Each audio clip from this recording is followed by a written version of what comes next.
예, 인사드리겠습니다. 노동법을 강의 담당하고 있는 김용호 노무사라고 합니다. 반갑습니다. 토요일 날 이게 설명회가 있어가지고 이게 얼마나 오실까 좀 우려를 했는데 뭐 생각보다 많이 오셨네요. 아마 이제 오늘 오신 분들은 그래도 노무사에 대해서 조금 생각을 하고 계신 분들이 오셨을 것 같고, 그래서 기본적으로 노무사에 대해서 어떤 일들을 하고 있는 건지, 그 다음에 뭐 향후의 전망들이 어떻게 되는 것들인지 뭐 이런 것들을 말씀을 드려야 되는데, 그거는 제가 하지 않고 다음에 오실 노무사님께서 그걸 말씀을 해주시고요. 저는 이 시간에 그냥 제가 맡고 있는 파트가 노동법 파트입니다. 그래서 노동법이 현재 시험으로 어떻게 출제가 되고 있고 어떤 경향을 가지고 있고, 또 앞으로 여러분들이 준비하실 때 어떤 식으로 준비를 해야 될지 그런 것들을 짧게 말씀드리는 식으로 그렇게 하도록 하겠습니다. 노무사에 대해서 이제 뭐 개인적으로 드릴 수 있는 말씀은, 나중에 설명하실 노무사님은 법인을 하고 계세요. 법인 대표로 계시고, 저는 개인 노무사 사무소를 하고 있습니다. 그래서 조금은 달라요. 법인이 하는 일이랑 개인 노무사가 하는 일은 다릅니다. 이게 법인은 아무래도 여러 노무사를 채용을 하거나 구성원으로 해가지고 뭐 다양한 것들을 전문적으로 수행하고 있는 반면에, 저는 이제 개인 노무사를 하고 있기 때문에 제가 특화되어 있는 부분들이 좀 있습니다. 개인 노무사가 여러 가지 것들을 동시에 하면은 너무 지쳐가지고요, 할 수가 없어요. 그래서 뭐 개인적으로는 이제 사건이라든지, 그 다음에 교육이라든지, 컨설팅이라든지, 이런 것들을 치중해가지고 개인 노무사 사무소를 하고 있습니다. 개인적으로 잠깐 경력을 말씀드리면, 저는 과거에는 이제 그 LG에 좀 다녔었고요. LG 인사팀에서 근무를 하다가, 나와서 이제 공공기관에 좀 있었습니다. 노동부 산하기관에 좀 근무를 하다가, 이제 개인적으로 그런 게 있었어요. 제가 과연 이제 일을 할 때, 뭐 약간 배부른 소리일 수도 있는데, 이 일이 나한테 참 맞는 일인가, 혹은 이게 행복한가, 그에 대한 의문을 좀 많이 가졌어요.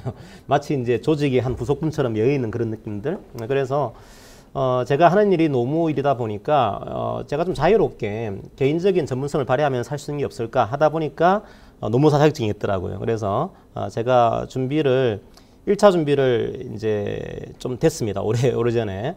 1차 준비를 한 1년 정도 해서 1차가 됐었고요. 직장인이다 보니까 뭐 직장 나와서 공부하지는 않았고요. 직장 다니면서 1년 공부해서 1차 시험을 합격하고, 그 다음에 또 1년 공부를 더해서 2차 시험 합격하고, 어떻게 보면 이제 가장 정석적인 코스로 제가 합격한 케이스예요.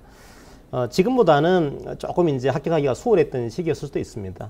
2000년도에 제가 합격했으니까 제가 10기거든요. 지금 거의 20기가 넘어가는 시기니까요. 그 당시만 하더라도 약간만 조금 바짝하면은 되기가 지금보다는 좀 쉬운 뭐 그런 시기였던 것 같아요. 지금은 워낙에 이제 사람들이 많이 몰려가지고 아마 이제 1차 1년 하시고 2차 1년 하시고 이러면은 가장 좋긴 한데, 그렇게 하시려면 뭐 시간 계획을 좀 잘 잡으셔야 될 거야. 그래서 이번 시간은 그런 시간 계획을 잡으실 때 좀 이제 강사분들이 도움 드리는 그런 시간으로 이해를 하시면 되겠습니다. 노동법에 대해서 잠깐 말씀을 드릴게요. 자, 노동법은 지금 그 1차 시험하고 2차 시험 파트가 이렇게 나눠져 있습니다. 노동법 1이 있고요. 노동법 2가 있습니다. 1차에서는 두 가지로 구분하고 있고, 요게 이제 합쳐져 가지고 2차에서는 그냥 노동법이라고 하는 단일 과목으로 이게 등장을 합니다. 이게 노동법. 자, 1과 2를 구분하는 영역들을 저희들이 학습을 하게 되는데, 1과에는요, 이렇게 구분을 해요. 좀 노동법에 대해서 이런 설명을 들어보겠습니다. 과연 노동법이라고 하는 것이 이게 왜 필요하냐 이거죠. 노동법의 존재 이유가 뭐냐, 과연 얘의 존재 목적이 뭐냐, 뭐 이런 질문을 이제 하게 되면은 흔히 나오는 답변들이 근로자를 보호하기 위한 그런 법이다, 뭐 그런 답변이 나옵니다. 그러면 이제 제가 드린 질문이, 그런 근로자를 보호한다라고 하는 것이 이건 너무 추상적이다 이거죠. 과연 어떤 식으로 법에서 구체적으로 이 근로자를 보호를 하게 되는 거냐, 뭐 그에 대한 질문에서 등장하는 것이 노동법 1과 2의 영역입니다. 자, 한쪽 파트는 이렇게 노동법이 근로자를 보호합니다. 자, 근로자라고 하는 것이 일을 합니다. 그죠? 일을 하고서 돈을 받는, 임금 받는 이 법적인 지위를 가진 사람이 근로자입니다. 자, 분명히 일을 하기 위해서는 계약을 체결해야 돼요. 사용자와 근로자가 계약을 체결합니다. 그래서 이 계약 내용은 근로자가 사용자한테 뭔가를 주고, 사용자가 반대급부로 근로자한테 뭔가를 주는 뭐 이런 계약인 거죠. 근로자는 사용자한테 근로를 주고, 즉 노무를 제공하고요. 사용자는 근로자에게 반대급부로 임금을 지급하기로 약정한 계약. 이게 바로 근로계약입니다.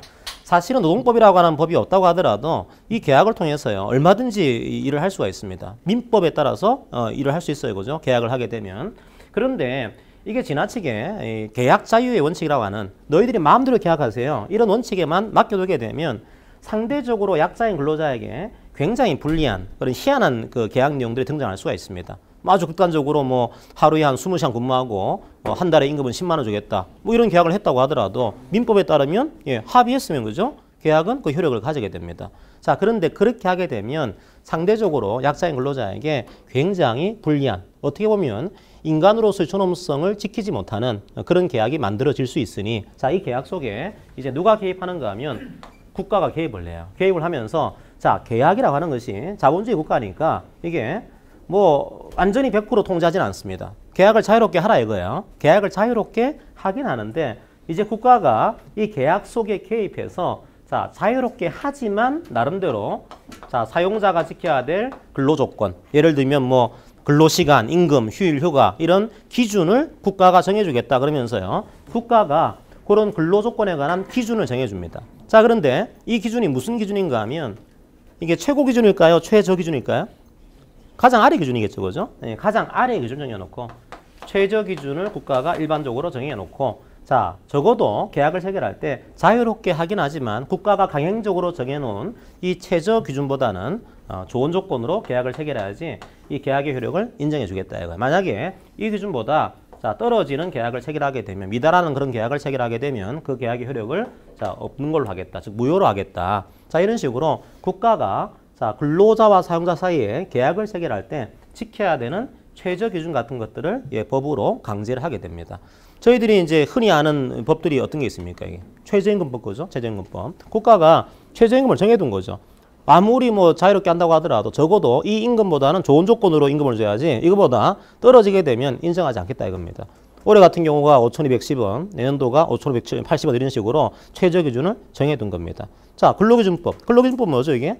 근로조건에 관한 아주 간략하게 말씀드리면 근로조건에 관한 최저 기준을 설정을 한 겁니다. 자, 임금은 요렇게 주세요. 근로시간은 요렇게 하세요. 휴일은 요렇게 주세요. 휴가는 요렇게 주세요. 가장 아래의 기준을 정해놓고 요것보다는 좋은 조건으로 줘야 됩니다. 이걸 법적으로 강제를 하게 됩니다. 자, 이게 저희들이 흔히 얘기하는 노동법 1의 영역이에요. 노동법 1의 영역. 약간 뭐 차이가 나는 부분들이 있긴 합니다. 그러니까 노동법 1은 뭔가 하면은 여기서는요, 집단이 등장하지 않습니다. 그냥 개별 사용자와 개별 근로자가 등장해요. 이 개별 사용자와 근로자가 계약을 체결할 때 지켜야 되는 법적 내용이 어떤 것들이 있겠는가. 이게 노동법 1 속에 들어가게 됩니다. 그런데 이 사용자와 근로자가요, 지켜야 될 것들이요, 굉장히 많겠죠, 그죠? 굉장히 많다 보니까 법도요, 굉장히 많아요. 우리가 흔히 노동법이라는 표현을 쓰고 있지만 노동법의 영역을 보게 되면 거의 한 33가지 가까이의 개별 법률들이 노동법 속에 들어옵니다. 그 법 중에서도 자, 특히 한 11가지의 법률이 이 노동법 1 속에 들어와요. 시험 범위상으로는. 가장 그 큰 법, 그러니까 가장 중요한 법이 근로기준법입니다. 근로기준법. 근로조건에 관한 일반적인 최저 기준을 설정을 해놨어요. 그러니까 시험으로 보게 되면 근로기준법이, 군기법이 자, 거의 15문제가 여기서 나옵니다. 15문제. 그러니까 거의 이제 근기법에서 뭐 60점 이상 되는 그 문제들이 출제가 되고 있는, 그리고 실제로 근기법만 정확하게 이해하시면 2차 가더라도 큰 지장은 없어요. 자, 그런데 노동법 1이요, 어려운 것 중에 하나가, 강의할 때도요, 이게 굉장히 어려운 것 중에 하나가 근로기준법 제하고서요, 법률들이 굉장히 많이 들어가 있어요. 이게 시험법에 다 포함되어 있습니다. 몇 개가 들어가냐면 10가지 들어가 있어요. 10가지. 근기법을 제하고서요, 기타 법률들이, 기타가 10개가 있어요. 10개. 자, 10개 법이 시험법에 들어가 있고, 예를 들면 뭐 최저임금법, 기간제를 어떻게 보호할 것인가, 기간제 근로자 보호 등에 관한 법률, 파견 근로자 어떻게 보호할 것인가, 파견 근로자 보호 등에 관한 법률, 퇴직금 어떻게 할 것인가, 근로자 퇴직급의 보장법, 외국인 근로자 어떻게 보호할 것인가, 외국인 근로자 보호 등에 관한 법률, 그 다음에 뭐 산업안전 어떻게 할 것인가, 산업안전보건법, 뭐 그 다음에 뭐 직업 소개를 어떻게 할 것인가, 직업안정법, 이런 식으로 아주 세밀한 세부 부분의 법률들이 10가지 가까이가 들어가 있습니다. 자, 조문들도요, 거의 한 법당 뭐 작게는 한 20조문에서 많게는 한 100가지 조문까지 나와요, 이게. 그런데 문제는요, 한 법당 여기서는 한 문제입니다, 이게. 그러니까 근로기준법은요, 이게 15개가 문제 나오는데요, 다른 법률들은 이 많은 조문 중에서요, 한 개밖에 안 나와요, 한 개밖에. 그래서 특별히 1차에서는, 2차에서는 별로 중요하진 않습니다. 그런데 1차에서는 이게 분량은 많은데 공부할 거 많은데요, 이게 한 문제, 한 문제. 그런데 또 한 문제는 아니죠. 10개 법에서 한 가지씩이다 보니까 10문제가 나오는 거예요, 이게. 공부하기가 상당히 어려운 파트가 될 수가 있습니다. 그래서 이 파트는 아주 상세하게 보지 못하고요. 하지만 시험 같은 경우에 나오는 문제들이 좀 정해져 있어요. 뭐가 중요한 거냐? 교수님들이 아주 가끔씩은 수험생들의 변별력을 좀 높이기 위해서 아주 엉뚱한 곳에서 문제를 끄집어내는 그런 경우도 있긴 합니다. 그런데 일반적으로는 볼 때 야, 이 부분 이게 중요한 거다 이런 파트가 있어요. 그런 것들을 중심으로 공부하시면서 나머지 것들은요. 어쩔 수 없이 약간 가볍게 보는 식으로 전략을 세우실 필요가 있습니다. 한 문제 나오는데 100개 조문을 꼼꼼하게 보실 이유가 없잖아요. 그죠? 효율적이지 않습니다. 그래서 나중에 이런 10개의 법률들 중에서 그 내용 중에서 뭐가 중요한지 그런 것들은 제가 좀 정리해가지고 강의를 하게 될 겁니다. 자, 그러면 두 번째는 뭔가 하면 만약에 자, 사용자가 근로자하고요. 계약을 해가지고 이런 계약을 했어요. 내년도 같은 경우에 자, 5,580원을 시간당 임금으로 한다. 계약을 체결했습니다. 그 계약이 효력이 있을까요? 없을까요? 효력이 있겠죠. 그죠? 왜냐하면 최저임금법을 지켰습니다. 그죠? 자, 우리나라에서는 최저임금법이라고 하는 강행 규정을 지켰다라고 한다면 노사 간의 그 합의를 인정해 줍니다. 즉, 노동법 1의 영역에서는 그런 계약은요. 법적으로 아무 하자가 없어요. 강행 규정을 지킨 그런 계약입니다. 자, 그런데 근로자들이 생각할 때요. 야, 아무리 내가 이게 법을 어긴 게 아니지만 이게 5,500원 받아가지고 내가 4인 가족의 가장인데 먹여 살릴 수 있냐 이게 도대체. 기껏해야 뭐 월급 한 100만 원, 120만 원 가지고서 이게 과연 생활이 되냐. 자, 법을 위반한 건 아니지만 내가 이거 가지고는 먹고 살기가 힘들다. 그런 식으로요. 요 근로자만 그런 생각을 하는 게 아니고 요 근로자가 소속되어 있는 그 회사에 있는 상당수의 근로자가 동일한 생각을 하게 되는 겁니다. 자, 근로자들이요. 모이는 거예요. 뭉쳐가지고 야, 우리가 이걸 가지고 먹고 살겠냐. 즉, 이 근로계약을 가지고서 먹고 살기가 힘들다 이거야. 법을 위반한 건 아니지만 상당히 힘들다. 자, 이제 우리가 개인적으로 사용자하고 근로계약을 체결하게 되면 이 근로조건을요, 올릴 수가 없으니까 이제 우리가 집단을 만들자 이거. 집단을 만들자. 그래서 우리가 뭉쳐가지고 사용자한테 또 다른 계약을 요구하자 이거야. 우리가 근로계약 가지고서는 도저히 안 되니까 우리가 이것보다는 더 좋은 조건으로 일을 할 수 있도록 우리가 집단적으로 한번 협상을 요구해 보자. 우리도 이제 사용자한테 우리의 힘을 좀 보여주자. 이런 생각들을 하게 된 겁니다. 그래서 근로자들이 자기의 근로조건을요. 근로계약보다 더 올리기 위해서 단체를 만드는 거죠. 자기의 근로조건을 올리기 위해서 단체를 만듭니다. 이 단체가 뭘까요? 이 조직이 노동조합이라고 하는 조직입니다. 노동조합. 자, 노동조합을 만들어가지고요. 사용자한테 원래 사용자와 근로자가 근로계약을 체결했지만 이 계약 말고 또 다른 계약을 체결합시다. 또 다른 계약을 요구를 하게 되는 거예요. 근데 이 계약은요. 주체가 개별 근로자와 개별 사용자가 아니고 근로자가 조직이 된 이 단체, 즉 노동조합과 사용자 사이의 계약을 체결하는 것을 요구하는 겁니다. 이 계약이 뭘까요? 단체 협약이라고 하는, 즉 개별적인 근로계약이 아니고요. 집단적인 단체 협약이라고 하는 별도의 계약을 체결합시다. 그걸 요구를 하게 됩니다. 자, 이게 이제 우리가 법적으로 뭐라고 하는가 하면 노조를 만들 수 있는 권리, 단결권이에요. 단결권. 단결해서 사용자한테 뭘 요구할까요? 단체 협상합시다. 단체 교섭을 요구합니다. 그걸 우리가 단체 교섭권이라고 합니다. 자, 그런데 사용자가요. 야, 너무 좀 심한 요구사항을 내세웠다. 이거는 못 들어준다. 거부합니다. 그때 노동조합이 할 수 있는 또 하나의 권리가 있어요. 뭘까요? 사용자 교섭을 거부하게 되면 그럼 우리도 일 안 하겠다. 집단적으로요. 노무를 거부할 수 있는, 자, 노무 제공을 거부할 수 있는 또 하나의 권리, 단체 행동권을 가지게 됩니다. 자, 이게 왜 중요한 문제인가 하면 노조 입장에서는요. 아무리 근로계약에서 자, 이 개별 근로자한테 100만 원의 임금을 주겠다. 이런 계약을 체결했다고 하더라도 이 조합과요. 또 다른 계약을 체결한 거야. 단체 협약에서는, 단협에서는 자, 우리는 조합원들한테 120만 원을 주겠다. 이런 계약을 체결한 겁니다. 자, 계약 두 가지가 충돌하는 거예요. 그죠? 근로계약이라는 계약에서는 100만 원 주는 걸로 했는데 단체 협약이라는 계약에서는요. 120만 원을 주는 것으로 계약을 한 겁니다. 두 가지 계약이 충돌하고 있어요. 그럼 이 경우에는요. 뭐를 적용해야 될까요? 단체 협약입니까? 근로계약입니까? 단체 협약이겠죠. 그죠?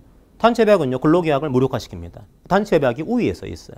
자, 그래서 이 협약이라는 걸 체결하기 위해서 노조를 만드는 이 과정, 단체 협상을 요구하는 그 과정, 단체 협약을 체결하는 그 과정, 안 됐을 경우에 쟁의 행위를 하는 그 과정. 즉 국가가요. 개입하는 게 아니고 근로자들 스스로가 뭉쳐가지고 노조 만드는 거 이거 인정해 주겠다 이거야. 인정을 해주긴 하는데 그래도 국가가 나름대로 룰은 정해주겠다. 어떤 식으로 노조를 만들어야 되는 건지, 어떤 식으로 단체 교섭을 요구를 해야 되는 건지 기본적인 룰은 정해져 있다 이거야. 어떤 식으로 하세요. 어떤 식으로 당신들 스스로 당신의 근로조건을 올려가세요. 그걸 정하고 있는 영역이 노동법 이해 영역입니다. 노동법 이해 영역. 즉, 일은 뭡니까? 일은요, 집단이 등장하지 않는 거예요. 그냥 개별 근로자와 개별 사용자 사이에서 국가가 어떻게 강행적으로 규정을 만들었는가, 이걸 보여주고 있는 법입니다. 노동법 이해 영역은요, 이건 국가도 등장하게 하지만 원론적으로는요, 노동조합이, 즉 근로자가 스스로 자기의 근로조건을 올리는 그 과정들. 근데 그 과정에는요, 등장하는 조직이 노조라고 하는 조직입니다. 노조가 어떤 식으로 그 일들을 수행하게 되는 거냐, 그게 노동법 이해 영역이에요. 자, 이해 영역은 법이 4가지가 있습니다. 어떤 법이 있는가 하면 노동조합법, 노조법. 노조법에서 거의 21문제, 거의 1에서. 노조법만 정확하게 아시면요, 다른 법 약간 틀리더라도 노동법 2를 합격하는 데는 큰 지장이 없습니다. 그런데 다른 개별법도요, 분량이 많지가 않아요. 작습니다. 작기 때문에 오히려 이제 노동조합을 경험하지 않으신 분들은 노동법 2가 이해하기는 어렵습니다. 하지만 나중에 가보시면요, 점수 맞기에는 점수를 이렇게 보게 되면 노동법 2가요, 점수가 더 잘 나오는 그런 경우도 많아요. 분량이 많지 않단 말이에요. 그 다음에 무슨 법이 있는가 하면 노동조합 중에서도요, 약간 특수한 노조가 있어요. 어떤 게 있을까요? 교원들의 노조. 뭐 전교조 이런 얘기 나오죠, 그죠? 전교조 이런 것처럼. 자, 교원들의 노조는 그럼 어떻게 해야 되는 거냐? 그럼 교원노조법이 하나 있습니다. 거기서 한 문제. 그 다음에 또 공무원들 노조가 있어요. 공무원들 노조는 그럼 어떻게 하고 있는 거냐? 그게 공무원 노조법. 공무원 노동법, 노동조합법에서 한 문제. 그런데 이 문제는 노조가 있을 경우에 문제인 건지 우리 회사는 노조가 없어요. 우리나라의 노조 조직률은요 10%밖에 안 돼요. 그러니까 노조가 없는 회사가 훨씬 많습니다. 그럼 노조가 없는 회사에서는 어떤 근로자의 집단과 사용자가 협상할 수 있는 그런 게 없는 거냐? 그걸 만들어 놨어요. 그걸 우리가 흔히 노사협의라는 표현을 씁니다. 노사협의라는 기구에 대한 그 법이 있어요. 그게 저희들이 흔히 근로자 참여 및 협력 증진에 관한 법률, 그런 표현을 씁니다. 그런 식으로 흔히 노사협의법이라는 표현을 쓰는데요. 노사협의라고 하는 이 단체를 어떻게 만들고서 구성하는 거냐, 그 법이 한 문제. 자, 그 다음에 이에 대한 분쟁이 발생했어요. 이에 대한 분쟁을 해결하는 법원 아닌 행정기구가 있습니다. 그 행정기구가 노동위원회예요. 그럼 노동위원회는 어떻게 움직여가는 거냐, 그게 노동위원회법. 노동위원회법에서 한 문제. 이렇게 해서 약 25문제가 이런 법들에서 등장을 하게 됩니다. 그 영역이 노동법 이해 영역으로 보시면 돼요. 그러니까 생각보다는요, 노동법 1과 2가 조금 여러분들께서 왁구가 아니고 이제 좀 이제 틀만 잘 잡으시면 생각보다는 좀 편하게 할 수 있어요. 왜 그런가 하면요, 여기 오신 분들 중에서 학생도 있고 이제 직장인도 있을 건데 의외로요, 학생보다도 직장인들이 이해도는 더 빠릅니다. 이게 왜? 자기가 경험하고 있잖아요, 그죠? 임금도 떼먹혀 받고 상여금도 약간 뭐 잘려 받고 이런 식으로, 혹은 옆에 주위에 해고당한 사람도 받고 이러니까요, 이게 바로 다가오는 거예요. 근데 학생들은 아직 직장 경험이 없다 보니까 뭔가 이해는 하겠는데 자기가 확 와닿지가 않는 겁니다. 그래서 오히려 노동법은 직장인들이 공부하면은 상당히 이해도가 빠른. 근데 직장인들의 한계는 있어요. 뭐가 있을까요, 이게? 암기가 안 돼, 이게. 그러니까 이해는 되는데 이게 암기가 안 됩니다. 그러다 보니까요, 이게 1차에서는요, 암기가 안 돼도요, 찍으면 되는 거잖아요, 그죠? 오히려 유리해요. 근데 2차 되면요, 나중에 외워야 된단 말이에요. 특히 뭐를 외워야 되는가 하면 판례를 외워야 돼, 판례를요. 옛날에는 노무사 시험이요, 법전을 안 줬어요, 2차 시험에서. 옛날에는 조문을 외웠습니다, 제가 시험 볼 때는요. 지금은 조문을 주니까 조문을 외우는 거는 어리석은 일이에요. 지금 외워야 될 거는요, 그 조문을 바탕으로 한 사실관계와 판례 요지들, 요걸 외우셔야 됩니다, 실제로. 2차에서 여러분들이 이제 하셔야 되는 그런 영역 중에 하나입니다. 그러다 보니까 직장인들은 외우는데 약간 약한 게 있기 때문에요, 전략적으로 중요한 판례들, 거기에서 또 뭐를 외워야 될지를 좀 이제 지도를 받아가면서 해야 되는, 다 외울 수가 없잖아요. 저희들 시간이 없으니까 그런 것들을 중심으로 학습을 하시게 될 겁니다. 자, 그러면 시간 관계상 이제 제가 그런 내용들을 바탕으로 해서 앞으로 여러분들이 뭐 이 학원을 다니건 안 다니건 어떤 식으로 공부를 해야 될지 그것들을 간략하게 말씀을 드리도록 하겠습니다. 먼저 노동법 출제 경향은요, 뭐 거의 2가지입니다. 조문 아닌 판례, 조문 아닌 판례. 그러니까 조문이 차지하는 비중이 아직 높아요, 굉장히. 조문이 차지하는 비중이 아직까지 한 60% 가까이 됩니다. 나머지가 판례 문제야. 그러니까 여러분들이 사실은 조문을 무시하는 경향이 있는데, 조문만 정확하게 여러분들이 아시더라도 1차에서요, 상당한 점수를 획득할 수도 있습니다. 자, 그래서 조문을 중심으로 공부하시고, 그 다음에 최근에 이제 시험 경향을 보게 되면 역시 판례가 중요해지는 그런 경향들을 가지게 됩니다. 판례가 왜 중요한가 하면 1차에서는요, 판례의 모든 것들을 꼼꼼하게 안 보더라도 합격할 수 있어, 실제로. 근데 판례는요, 2차에서는 절대적인 그런 영향력을 미치게 됩니다. 판례를 알지 못하면요, 2차 시험을 아예 못 봐요. 그러니까 1차 때부터 판례를 중요하게 생각하는 학습 방법을 가져가지 않으면 2차에서 상당히 좀 어려울 수 있다. 이걸 염두에 두시고서 한번 보시기 바랍니다. 문제는 어떤 거를 잠깐 보여드릴게요. 어떤 식으로 나오고 있는가 하면 첫 번째가요. 만약에 여러분들이 공부하실 때 야, 이게 최근에 나온 판례 중에서 굉장히 중요한 판례다. 혹은요, 여러분들이 굉장히 중요한 판례를 보기 위해서는 만약에 전원합의체 판결이 등장했다. 그러면요, 그거는 거의 한 80% 이상 시험 문제 나온다라고 생각하셔야 돼요. 그러니까 과거의 판례를 변경하는 거기 때문에 굉장히 중요한 판례인 겁니다. 자, 요 내용들은 간략하게 말씀드리면 노동법은요, 뭐가 중요한가 하면 근로자에게 적용되는 법이 노동법입니다. 노동법은 모든 국민을 보호하지 않아요. 자, 국민연금이나 건강보험은요, 사실은 모든 국민을 대상으로 하고 있습니다. 지역 건강보험, 직장 건강보험. 하지만 노동법은요, 모든 국민이 아니에요. 예, 근로자만을 보호합니다. 자, 그럼 중요한 문제가 누가 근로자인 거냐 이거야. 자, 그런데 누가 근로자인 거냐에 대해서 요 문제는 그 당시에 굉장히 중요한 판례가 하나 나왔던 겁니다. 이 판례가 뭔가 하면은 학원 강사가 과연 근로자인 거냐. 저 같은 학원 강사 말고요. 대입종합학원 강사였습니다. 그 대입종합학원 강사가 한 6년 근무하고 나서 그만뒀는데 회사가 퇴직금을 안 준 거예요. 퇴직금 줘라고 했더니 먼저 해결해야 될 게 이 사람이 근로자인지 아닌지를 먼저 해결을 해야 돼요. 자, 그런데 과거 판례는 요게 5번이 뭔가 하면 기본급이나 고정급이 정해져 있으면, 기본급이나 고정급이 없으면은 근로자가 아닙니다. 이런 판례도 있었단 말이에요. 근데 이 학원 강사가요, 기본급이 없어요. 그냥 시간 단위로만 주고 있는 겁니다. 근데 이 판례에서, 야, 기본급이나 고정급은 이것도 물론 보긴 보겠지만, 이건 사용자가 그러면 급여체계 짤 때 없다라고 하면은 근로자가 아닌 거고, 있다라고 하면 근로자인 거고, 그럼 사용자가 근로자성을 마음대로 결정하는 거 아니냐, 이런 반성을 하게 된 겁니다. 그래서 기본급이나 고정급이 정해져 있는지, 요거는 이 사람이 근로자인지 아닌지를 판단할 때 보긴 보지만 그렇게 중요하게 보진 않겠다. 그래서 그 학원 강사를 근로자로 인정하고서 퇴직금을 주라고 한 판결이 요 시험 문제 이전에 등장을 하게 됩니다. 그 당시로서는 굉장히 중요한 판결이었어요. 그래서 그 다음에 바로 문제 나온 겁니다. 그러니까 항상 이 최신 판례를 중심으로 여러분들이 학습을 하셔야 되고, 그건 2차도 마찬가지. 2차도요, 최근에 나온 굉장히 중요한 판례가 있다. 그럼 바로 이제 다음 연도에 A급 문제로 이게 등장을 하게 되는 겁니다. 자, 그 다음 두 번째로요, 공부를 하셔야 될 게, 최근 판례는 아닌데요. 그냥 항상 중요한 판례가 있어요. 항상 중요한 판례. 최근 판례는 아니지만 그냥 공부해야 되는 판례. 원래부터 중요했던 판례, 뭐 그런 것들도 문제에 나옵니다. 징왕해상 제가 상세하게 말씀 안 드려요. 원래부터 중요한 판례들은 당연히 이제 강의를 해야 되는 그런 내용 중에 하나입니다. 자, 그래서 이런 것들이 이제 최근의 출제 경향이고, 과거의 출제 경향들은 조문 중심의. 요 케이스 같은 경우는 이제 조문에 기초한 이제 기출 문제입니다.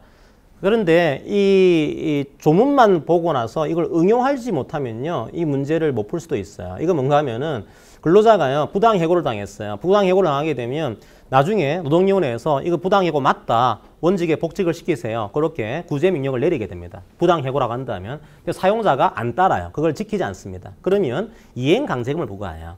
이행강제금을요, 얼마나 부과하는가 하면 2천만 원 이하에서, 자, 분명히 원직에 복직을 시키라고 했는데 안 시켰네요. 2천만 원 이하의 이행강제금 부과합니다. 이렇게 해요. 근데 2천만 원의 이행강제금을요, 얼마 동안 부과할 수 있는가 하면 최대 2년까지. 1년에 2회. 그럼 얼마예요?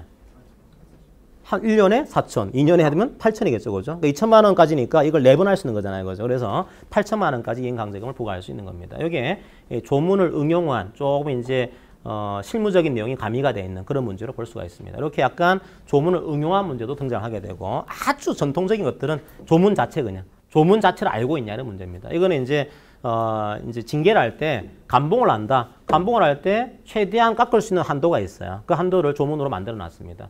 최대 임금 총액의 10분의 1을 초과하지 못하도록 그렇게 조문으로 만들어 놨어요. 이거 알고 있는 거냐? 이걸 물어본 겁니다. 그래서 말씀을 드리면 항상 이제 1차 문제는 아주 기본은 이제 조문이 아주 클래식한 전통적인 문제고요. 그 다음에 조금 발전된 게 조문을 약간 응용한 것, 실무적으로 알고 있는 거냐, 이런 문제들. 그다음 최근의 추세는 주로 중요한 판례, 당신 노동법에서 지금 나오고 있는 중요한 판례를 알고 있는 거냐, 그거 하나. 세 번째, 마지막으로는 최근 판례, 최근에 나왔던 중요한 판례들, 요건 반드시 기억을 하셔야 돼요. 그런 것들 중심으로 학습을 하시는 것이 1차에서도 그렇게 하셔야 되고 2차에서도 그렇게 하셔야 돼요. 이제 2차에 대한 그런 내용은 아니지만 2차에 대한 것들을 제가 잠깐 보여드릴게요. 지금 2차 시험은 좀 먼 얘기긴 하지만 지금 출제 경향 고착화되어 있습니다. 딱 정해졌어요. 노동법은 50점짜리가 2문제입니다. 그다음에 25점짜리가 두 문제 나와요. 그러니까 50점짜리가요, 실제로 굉장히 사실관계를 파악하기가 좀 어렵게 나와요, 이게. 자, 어떻게 나오는가 하면, 그러니까 50점 문제는 이제 사례형이다 생각하시면 돼요. 약수령 그런 거 아니에요. 무조건 사례형. 50점짜리가. 요렇게 나옵니다, 요렇게. 요게 이제 올해 나왔던 노동법 50점짜리 문제 중에 하나입니다. 50점짜리 문제 중에 하나. 자, 요것도 이 시간에 상세하게 말씀드릴 수는 없지만, 요 판례도 이 문제도 왜 나왔는가 하면, 이 시험 한 4개월 전쯤에 굉장히 중요한 판례가 하나 등장한 겁니다. 그 판례 알고 있냐? 그 물어본 거예요. 이 판례는 뭔가 하면은, 과거에는 만약에 노동조합하고요, 사용자하고 단체배약을 체결합니다. 어떻게 단체배약을 체결했냐 하면, 정리해고할 때 노조와 사전에 합의해야 된다. 그런 이제 단체배약을 체결한단 말이에요. 그런데 과거 판례에서는 정리해고할 때 노조와 사전 합의해야 된다. 그렇게 하게 되면, 야, 과연 정리해고할 때 사용자가 자기의 경영권인데 이거 합의하려고 했을까? 뭐라고 얘기하는가 하면 이거는 합의로 해석하면 안 되고 협의로 해석을 해야 된다. 그래서요, 정리해고할 때 합의하지 않고 정리해고 했다고 하더라도 효력이 있다.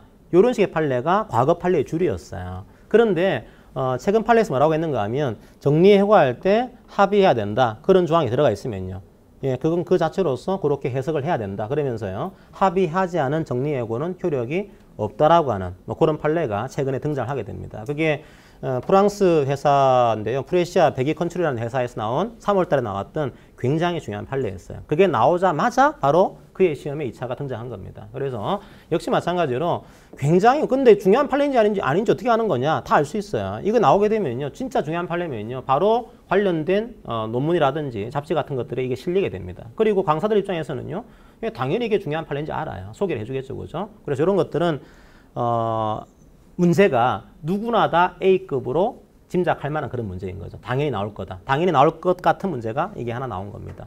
자, 그러다 보니까요, 또 무슨 문제가 나오는가 하면 두 번째 문제가요, 이게 당연히 나올 것 같지 않은 문제가 나왔어요. 그러니까 누가 보더라도 이건 A급이다. 그런 문제만 내게 되면은요, 누구나 짐작할 수 있습니다. 그래서 또 하나의 출제 흐름들은 이건 별로 중요하게 보이진 않는데 그래도 알고 있으면 좋을 것들, 그런 것들도 문제에 나와요. 그러니까 놓치면 안 되는 거죠. 요거는 이제 대기발령 직위해제라는 그런 케이스에 대해서 대기발령과 직위해제에 관한 법적인 의미를 너희들이 알고 있는 거냐, 요걸 물어본 판례 내용입니다. 그렇게 사례 문제로 해서 나오는데, 사례 문제로 나온 것 중에 약간 여러분들이 좀 편하게 된 것 중에 하나가, 과거에는요, 사례를 제시해 놓고 여러분들이 이 사례의 쟁점이 뭔가 이걸 끄집어냈어야 됐어요. 지금은요, 쟁점을 줍니다, 그냥. 자, 이 사례를 보여드리고 요거는 쟁점이 이거야. 설명을 해줘요. 이 쟁점에 대해서 설명해봐. 이렇게 하기 때문에 쟁점을 끄집어내는 그런 수고들은 과거에 비해서는 좀 덜었다라고 평가할 수가 있습니다. 그래서 이런 게 나오게 되면 여러분들이 당연히 조문을 적어주고 이제 판례를 외워가지고 판례의 중요한 요지들은 외워서 해야 되기 때문에 좀 암기도 필요한 그런 영역이 되게 됩니다. 자, 이제 제가 마지막으로 정리해드리면은, 자, 1차는요, 사실은 찍는 문제이기 때문에 이해하지 않더라도 합격할 수 있어요, 충분히. 그러니까 여러분들이 조금만, 물론 이제 직장인들은 여전히 쉽지는 않지만 그래도 조금만 여러분들이 시간 계획을 세우시면은 1차는 찍을 수도 있습니다. 근데요, 그렇게 공부하신 분들은요, 2차 준비가 너무 길어져요, 이게. 왜냐면 1차에서 이게 준비가 돼야 되는데 1차에서는 그냥 찍는 준비만 하고 하면 2차에서요, 새롭게 공부를 해야 돼요. 그러면 이게 너무 시간이 길어집니다. 그래서 1차 때부터 마치 2차를 준비하는 마음으로 여러분들이 이해를 좀 하셔야 됩니다.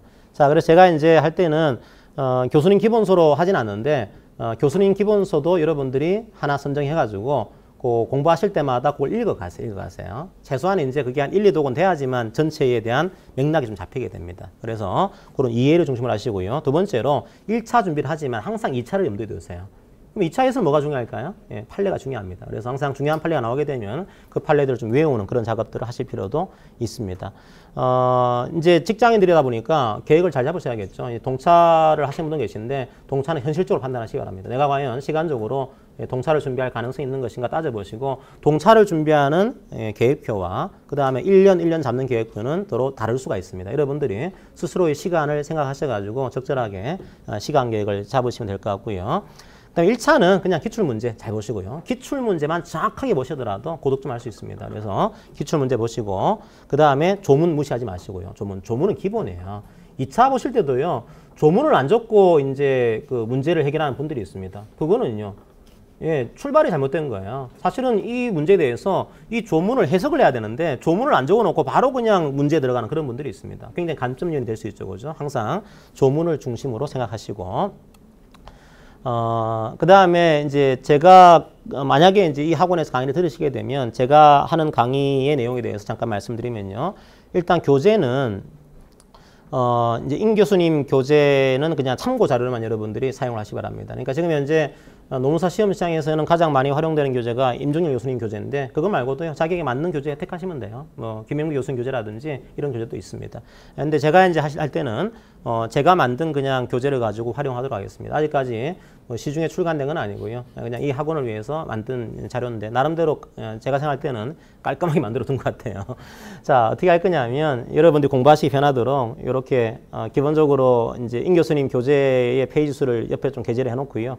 그 다음에 항상 이제 여러분들이 직장인이다 보니까 거의 직장인이다 보니까 이게 강약을 조절하셔야 되는데 강약을 조절을 못 하세요, 이게. 그래서 어느 정도의 그런 분량으로 그 다음에 중요도로 내가 이 문제를 준비를 해야 되는가 그걸 파악할 수 있도록 그 옆에다가 기출문제를 항상 실어 놓습니다. 그래서 기출문제를 보시고서 바로바로 점검할 수 있도록 그렇게 교재가 편제가 되어 있습니다. 조문은 다 필요한 조문들은 게재를 해놨고요. 그 다음에 제가 밑에 보시면은 이렇게 사실관계를 적어놓은 그 도예가 있어요. 이건 뭔가 하면 최근에 이제 2차 수험생들이 많은 보는 책 중에 하나가 로스쿨 노동법 해설이라는 책이 있습니다. 그 해설에서의 핵심 판례가 있어요. 핵심 판례들은 제가 다 도예를 해놨습니다. 그래서 여러분들이 사실관계를 파악하기 편하도록 도예해가지고 이 문제를 공부할 수 있도록 그렇게 해놨으니까 뭐 이런 식으로 여러분들이 나중에 제가 강의도 하고 문제도 풀고 공부를 하시게 된다 이렇게 이해를 하시면 되겠습니다. 노동법은 여러분들이 그렇게 이해하시고서요 준비를 하시면 될 것 같고 뭐 시간이 좀 짧았기 때문에 제가 급하게 좀 말씀을 드렸습니다. 나중에 혹시 노동법에 대해서 궁금한 사항이 계시면 마치고 나서 잠깐 남아 있을 테니까요. 그때 질문을 해주시기 바랍니다.